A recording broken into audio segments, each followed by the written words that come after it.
What if what you feel isn't just a passing emotion? What if this connection you have with this person is a divine message? You can't explain it, but your heart always returns to them, despite the doubts, despite the distance, despite everything. It's no coincidence. Sometimes Allah doesn't speak to you with words. He speaks to you with the peace you feel in your heart. So listen carefully, because perhaps Allah is trying to tell you this person is meant to stay. In this video, we will explore together the signs, Islamic principles, and the deep reasons why this feeling you have could be guidance from Allah Himself. Stay until the end. You may see this connection differently with insights that only Islam can offer. 1. The heart guided by Allah. There is a silence that only your heart can hear. An inner calm, discreet but profound, that sometimes comes without warning. You meet someone. They didn't promise you the universe. They didn't dazzle you with flamboyant speeches. But when you're with them, your soul stops racing. It's as if your heart recognizes a familiar place. This kind of peace. You can't buy it. You can't make it. It descends upon you like a breeze you weren't expecting. And sometimes you stop and ask yourself, why do I feel this way with them? Why is my heart, which has doubted everything, finally finding shelter? In this intimate experience, invisible to the world, there is perhaps a sign. Not a dazzling miracle, not a vision, not a certainty written in black and white, but a sense of peace. And this peace in the spiritual vision is not trivial. The heart in Islam is not just the beating organ. It is a receptacle, a place where light descends, a center of spiritual perception.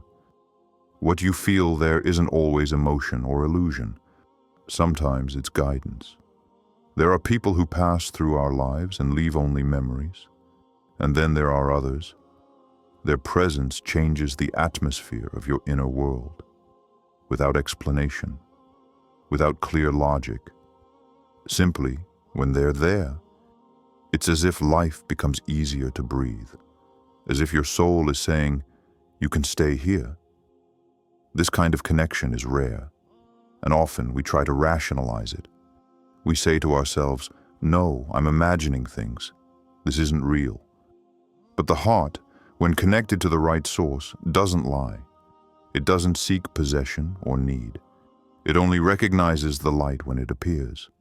Sometimes this light takes the form of a face, a smile, a person who wants nothing from you, but who seems to be there at the right time, in the right state, with the right vibration, and everything aligns. You ask yourself, is it normal to feel this way? Is it exaggerated? But deep down, you know, it's not a surface emotion. It's not a fleeting fire. It's like fresh water that flows continuously, even when the person is far away. And then you have to ask yourself a real question.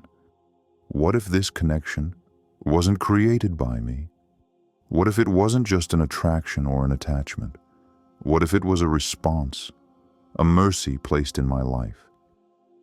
In the spiritual tradition, there is this powerful idea. What your heart feels deep down when it is purified is sometimes more real than what your eyes see, because the eyes can be deceived by appearances. But the heart recognizes what the world ignores. It's not always spectacular.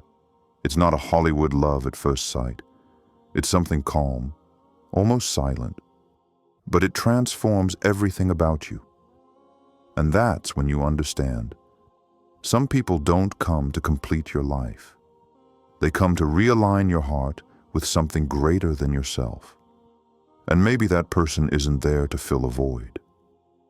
Maybe they're there to teach you what it means to be grounded, what it means to have peace without reason, what it means to be loved in a way that soothes you more than it upsets you. There are connections that don't make noise, but that heal in silence. And these connections shouldn't be treated as mere passages. They should be contemplated, respected, honored. Because sometimes what your heart feels in that deep peace is not a human emotion, it's a divine trace. Second, istikhara. When your heart speaks after consulting Allah. There are times in life when you reach a crossroads. It's not the external noise that exhausts you, it's the inner silence. You doubt. You hesitate. You look at that person and ask yourself, am I going in the right direction? Is this person a blessing or a distraction? And that's when you remember. There is a spiritual compass, a light to illuminate the blurred areas of your heart. It doesn't come from outside. It comes from the most intimate connection you have with the one who never makes a mistake. That light is istikhara. But be careful. Istikhara is not a magic formula. It's not an instant answer. Nor is it a miraculous dream that tells you yes or no. It's a disposition, a proof of humility. It's that sacred moment when you recognize that your judgment is limited and that you prefer to rely on the wisdom of your Creator. When you perform istikhara, you're not begging for your plan to work. You're asking Allah, protect me from what seems beautiful but hides poison, and guide me to what seems unclear, but which you know to be good. And sometimes you do it. You get up in the dead of night, in total calm, you raise your hands, and you place this name, this face, this bond. You gently place it before Allah, saying to Him, if this is good for my life, make it easy. If it is evil, turn me away. Then you wait. Not a miracle, not a voice. You wait for what your heart feels, once it's emptied of its fears, its attachments, its projections. And then there's this almost mystical phenomenon. Everyone around you can tell you it's not a good idea, that it doesn't make sense, that it's risky. But despite everything, despite the noise, your heart returns again and again to this person. There's no confusion. There's a calm, a constancy, a return always to the same place.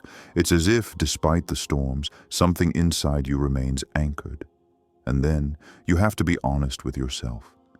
It's no longer a simple attraction, nor is it an obsession. It's a subtle, yet persistent tranquility. A direction your heart naturally chooses, even after leaving room for doubt. Perhaps that's the answer. Because yes, after istikhara, Allah can remove obstacles. He can open paths. He can send you outward signs. But often, the clearest sign is what you feel when you have sincerely detached yourself from your own will. When you no longer insist on forcing a solution. When you say, I am ready to accept anything, as long as it comes from you. And despite that, your heart remains there, attached, without being a prisoner, serene, without being blinded. It doesn't want to run away, even when logic pushes it to leave. This isn't stubbornness, it's inner loyalty. You see, there is a difference between human attachment and divine guidance. Attachment seeks to control. Guidance accepts. Attachment frightens. Guidance reassures. And when your heart, after consulting Allah, chooses that person again, perhaps it isn't weakness. Perhaps it's a path. And you don't need to tell everyone. You don't need to gain approval from every glance. Because what you feel is between you and the one you consulted. You can feel it in the way you pray since then, in the way your heart softens, in the calm you find in the little things, in the fact that even without promises, even without security, you feel it's right. And that right there, that feeling difficult to describe but impossible to ignore, may be the trace of the answer you've been waiting for. 3. People whom God unites. You weren't expecting it. You hadn't planned it. But one day, this person entered your life. Not with a bang. Not like a hurricane, no. More like a soft light at the end of a long tunnel. She didn't transform you with her words. She transformed you with her presence. Without even knowing it, She reminded you of a part of yourself you thought was lost. You couldn't explain why, but you know this connection is different. It's as if your meeting had been written long before your existences, as if your souls had already recognized each other. And you're not crazy to think that, because in Islamic tradition, there is this luminous hadith. Souls are like conscripted soldiers. Those who recognize each other come together. It's not just poetic, it's spiritually real. There are people your soul recognizes even before your heart understands. You meet them, and without forcing, without wanting to impress, everything flows smoothly. Everything is simple, natural, authentic. It's a bond that requires no effort to exist. You just have to be. There is a divine wisdom in these connections. They don't come by chance. Allah places certain faces on your path not to fill a void, but to remind you of who you truly are. He places certain people in your life to bring you back to Him, subtly, gently, without pressure. You don't always thank them with words, but deep down you know, thanks to this person, I am a little closer to God today. Perhaps it was in their silences that you learned sincerity, in their patience that you found the strength to wait, in their faith that you rediscovered your own. You look around you and see relationships based on fear, lack, and dependence. But this bond, it's made of peace, of light, of elevation. It doesn't crush you, it builds you. It doesn't erase you, it illuminates you. And you understand that some unions aren't made of empty promises, but of true presences. Perhaps this person isn't yours yet. Perhaps nothing is official, nothing is signed. But in your heart, you know that this bond is worth protecting. Because it wasn't sparked by the world. It was breathed by the one who knows your soul better than you know yourself. Allah unites hearts for reasons we only understand much later. Sometimes He puts someone on your path not to love you like everyone else, but to love you in a way that awakens your soul. A pure love, one that wants to see you succeed here, but especially in the hereafter. And then, everything changes.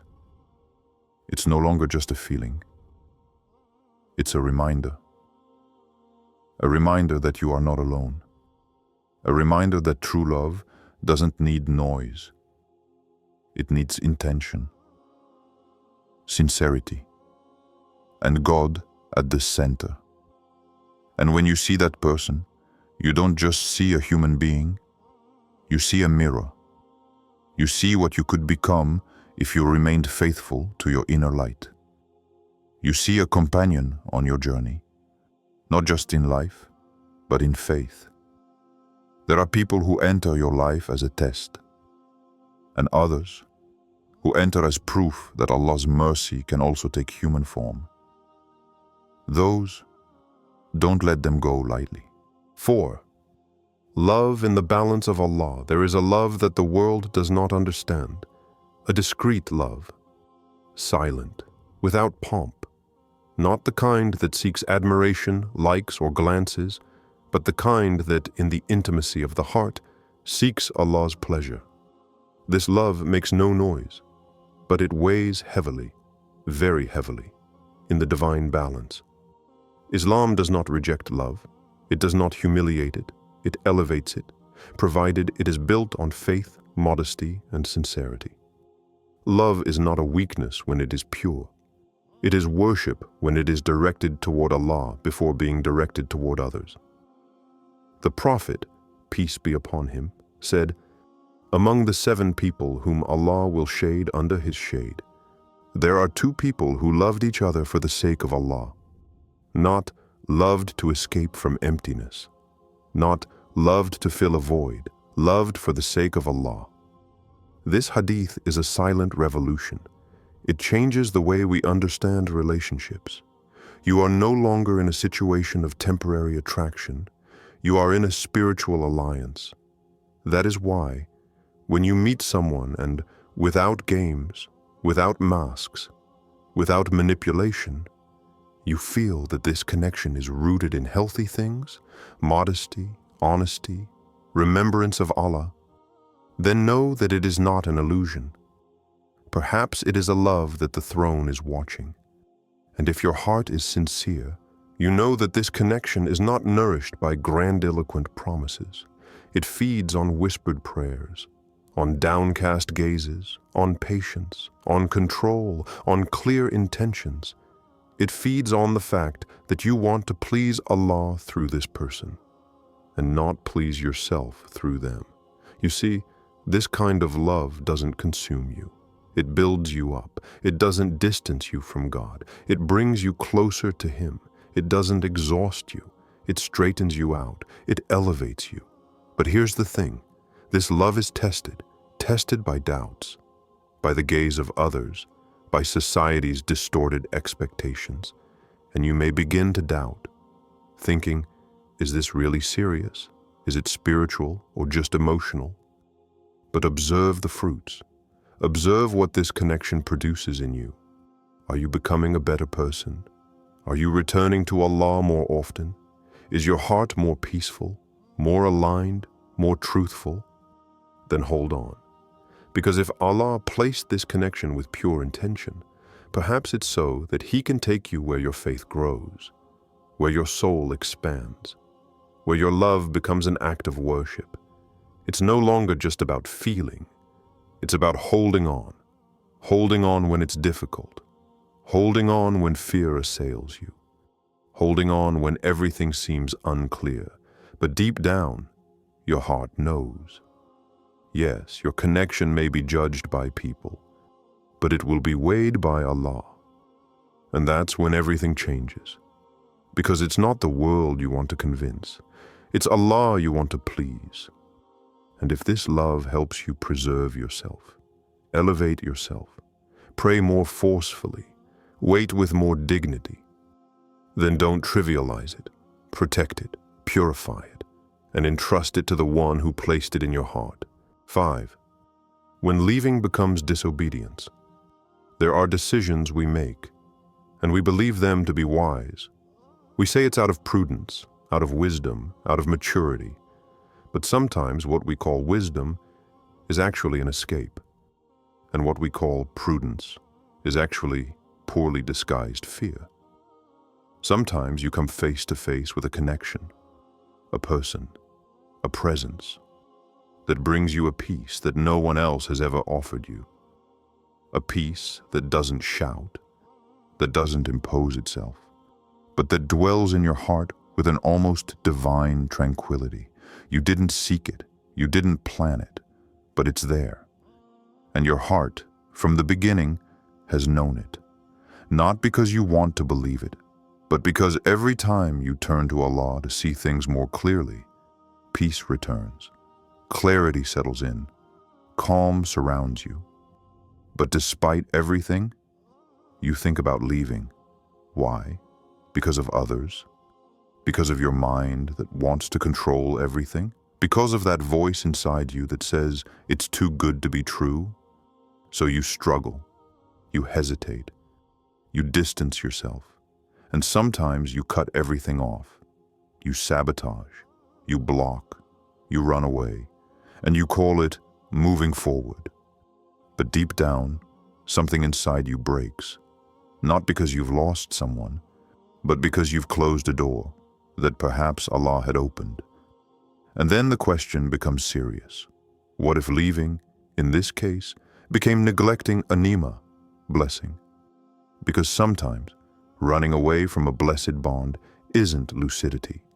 It's a refusal to accept what God has given you. It's choosing to back down when your heart wanted to move forward with faith. Allah gives you signs. He sends you peace. He aligns circumstances. He makes easier for you what would normally have been complicated. But your ego, your stress, your entourage push you to doubt what was pure. and you end up confusing fear with piety. But remember, Allah does not give you a blessing for you to destroy under the pretext of protection. True protection is protecting what He has entrusted to you. And some people are amana, trusts entrusted to you by Allah. When you run away from this trust, consciously, without just reason, you turn your back on a spiritual responsibility. It's not just an emotional loss. Perhaps it's a gentle disobedience, hidden beneath the veneer of prudence. So before you leave, ask yourself, am I fleeing a trial? Or am I rejecting an answer? Am I distancing myself out of piety or disguised pride? It's not about chaining yourself to a relationship, but about recognizing when Allah has placed something good in your life, and that this good is worth protecting. Because sometimes it's not your heart that deceives you. It's your fear of submitting to what it deeply feels. And you can lose what many seek their whole lives, just because you couldn't differentiate between what your mind wanted to control and what your heart had already accepted. 6. If your heart knows Allah may have written it, you've tried to ignore it, you've tried to rationalize it, you've even tried to move on. But there's this subtle connection that you can't erase, not because it possesses you, but because it gently reminds you of Allah. It's not an empty attachment. It's not an emotional dependence. It's a recognition, an intuition the heart feels when it is enlightened by its Lord. What if what you feel isn't weakness? What if it's a silent answer to a prayer you forgot you made? There are signs that Allah doesn't shout. He simply places them in a look, a moment of calm, a prayer where you think of this person without wanting them, but entrusting them to Allah. And then you understand. It's not an obsession. Perhaps it's a direction. Allah places love in the hearts He chooses, not in those who deserve it, in those who are ready to love for Him, to be patient for Him, to purify for Him. And sometimes what you feel is true, despite the chaos, despite the silences, despite the trials. This bond continues to beat gently within you, and the closer you get to Allah, the brighter it becomes. So don't rush into it, but don't despise it either, because what your heart knows, Allah may have written. Move forward with faith, pray tirelessly, protect this light in your heart, and above all, entrust it to the one who lit it. For it wasn't you who chose to love like this. It was your heart, which perhaps simply recognized a decree. If your heart has found clarity, share this video with someone who needs it. And if you feel this connection within you, comment a simple Ameen to tell Allah that you entrust to Him what your heart cannot put into words. Because sometimes a video doesn't just bring you a message, it reminds you of a destiny. If your heart finds peace with someone, if this connection pushes you toward goodness, if you feel that Allah is at the center, then hold on. Don't let the noise of the world drown out what your soul recognizes as a sign. Do istikhara. Seek clarity. But above all, don't turn your back on what your heart shows you when Allah illuminates it. Share this video with someone who needs to hear it today. And in the comments, tell us, have you ever felt this kind of peace with someone? Maybe this person is your divine handwriting. It's time to discover it.